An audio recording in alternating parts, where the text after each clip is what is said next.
Mesdames et messieurs, ici Chaz et on se retrouve aujourd'hui pour parler du chapitre 995 de One Piece. Bon, les reviews One Piece ne marchent toujours pas, mais c'est toujours un kiff d'en parler. Et en plus, là, cette semaine, Oda a clairement accéléré le rythme. C'est sûr, dans 5 chapitres, on en est au chapitre 1000 et il va falloir qu'il marque le coup. C'est sûr et certain, et ce chapitre, déjà là, tu sens qu'il a vraiment accéléré.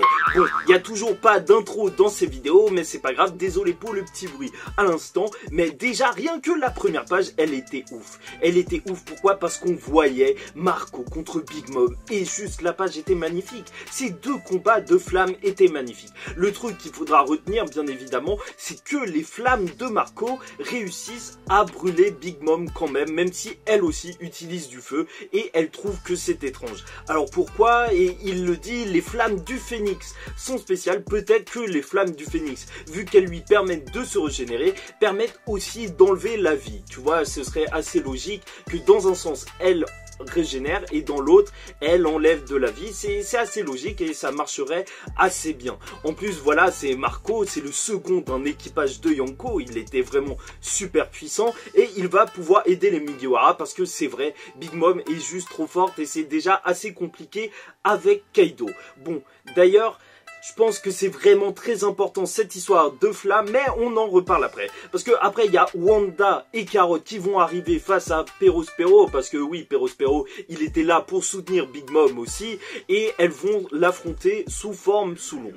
Bon, les deux en Sulong, je pense qu'il n'y a pas trop de soucis à se faire pour le combat entre elle et Perospero. Bon, Perospero, il essaie de se dédouaner en mode non, mais c'est pas moi qui l'ai tué, c'est lui, il s'est fait exploser, Pedro, c'est pas moi. Ouais, il peut pas nous la faire, il peut pas nous la faire. Nous, on a eu One Piece, on a regardé One Piece, on était là.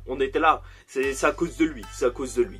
Mais bon, bref. Ensuite, on passe à la partie avec Zoro, qui est avec X-Drake, justement, et qui est en train de chasser celui qui a l'antidote, le bon vieux Apu. Attendez, je vais couper ce son un petit peu gênant.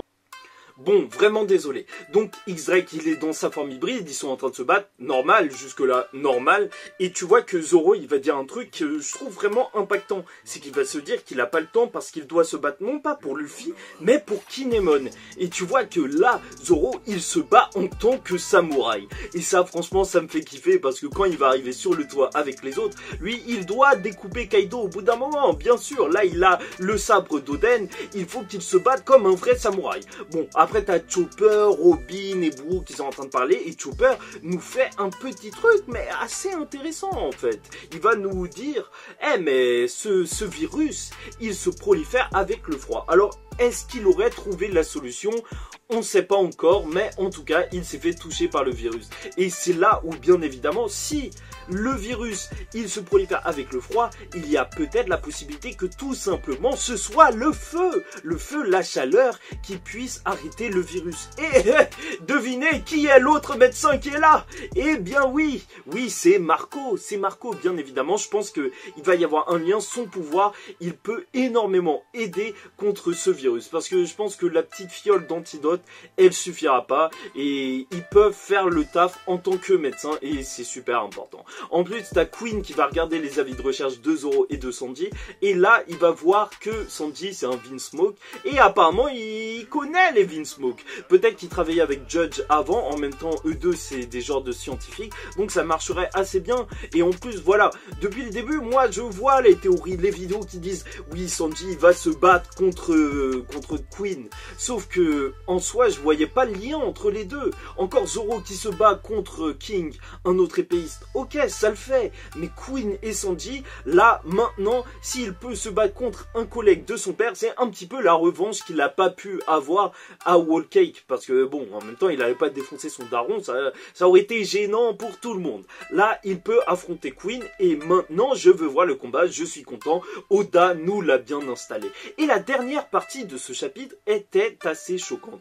Pourquoi? Parce que j'ai vraiment beaucoup aimé ça, c'est de voir Usopp et Nami qui se battaient contre les deux autres Tobiropo, le Krana et l'Alololosaurus, ou un truc comme ça, je m'y connais pas trop en dinosaures, Mais voilà, ils étaient en train de se battre contre deux, et même si on le voit que très brièvement, parce que le combat, il a déjà commencé, là où on le rattrape, vu que Nami, elle s'est déjà pris un coup de boule, bah en fait, ils sont en train de se battre contre deux personnages super forts. Et ça fait plaisir, parce que franchement, là, pour l'instant, ils avaient rien fait, ils faisaient que de fuir. Là, tu vois que même... ils s'affirment et ils sont en train de se battre. Bon, Usopp, il va se prendre un gros coup de boule qui va lui fendre le crâne.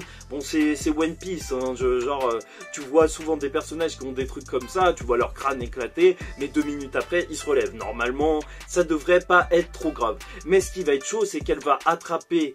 Ulti, je crois, elle va attraper Nami et elle va lui dire, bah maintenant tu me dis droit dans les yeux que ton capitaine ne va pas devenir roi des pirates et je te lâche. Et Nami, elle a peur, elle est en sang, si elle se reprend un coup de tête, elle meurt, sauf qu'elle n'y arrive pas. Et c'est vraiment juste magnifique. C'était comme Franky il y a plusieurs chapitres. Oui, il l'a affirmé. Et elle va l'affirmer, elle aussi. Luffy sera roi des pirates. Et elle le dit, mais je ne mens pas, je suis pas en train de mentir, c'est quoi le problème? C'est beau. Et je sais qu'il y a eu une polémique à propos du fait que Usopp, il lui ait demandé de dire que Luffy ne serait pas roi des pirates pour sauver sa vie.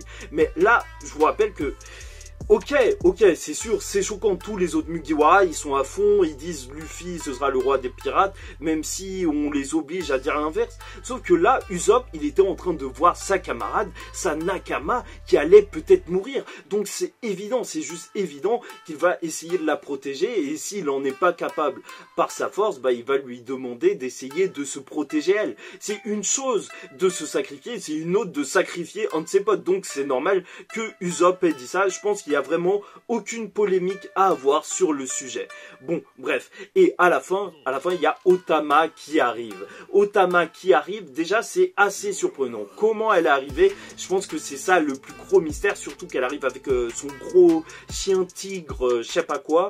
Et c'est sûr, elle va être super importante parce qu'elle a son fruit qui peut contrôler les smiles. Et elle a son fruit qui peut contrôler les smiles. Et bah, voilà, c'était la personne qu'on attendait. Et ça peut carrément renverser la guerre. En plus, c'est pas par hasard, elle arrive là où il y a Usopp. Franchement, il suffit juste que les deux s'associent et que Usopp lance les petites boules pour contrôler les smiles dans leur bouche. Parce que c'est vrai, ce serait assez compliqué de lancer une petite boule, enfin de les mettre une par une dans la bouche des gens, à chaque fois de leur tenir la tête. Là, t'as Usopp, le sniper, il va pouvoir faire le taf. Donc c'est bien. Là, des deux côtés, je pense qu'il y a un truc qui est en train de se former. Marco, Chopper, et d'un autre côté, t'as Usopp et Otama. Donc c'est juste excellent. Otama, je pense qu'elle est venue surtout grâce à son maître, celui qui a forgé, le forgeron en fait, qui a forgé les katanas, les Sandai Kitetsu je crois. Et en plus, le truc, c'est qu'il avait des ailes, donc c'est franchement archi possible que ce soit juste lui qui soit venu en volant, mais on verra ça par la suite. J'ai vraiment envie d'en savoir plus sur le personnage, parce que pour l'instant, il reste très mystérieux, alors que quand même, c'est un des forgerons qui a forgé ces armes qui sont magnifiques et surpuissantes. Peut-être qu'on en apprendra plus. Je sais qu'il y a beaucoup de gens qui pensent que les épées légendaires, en fait, elles ont chacune un démon qui est lié à chacune des épées. Ça pourrait être intéressant. En tout cas, on en verra plus dans la suite. Bon, j'espère que vous avez apprécié cette review. C'était un plaisir pour moi de vous la faire. N'hésitez pas à liker, commenter et abonnez-vous si vous aimez One Piece et que vous tombez sur ma vidéo. Hein. C'est toujours un plaisir de recevoir d'autres personnes. D'ailleurs, il y a le Discord qui est ouvert. N'hésitez pas à venir aussi. On parle aussi de One Piece sur le Discord. En attendant la semaine prochaine, j'essaierai de faire la review un peu plus tôt parce que là, c'est vrai, j'arrive tellement tard que c'est normal en même temps qu'il n'y ait pas beaucoup de vues. Mais c'est pas grave, on en parle pour le kiff. Allez, plus que 5 chapitres. Je vous dis ciao tout le monde et paix sur vous.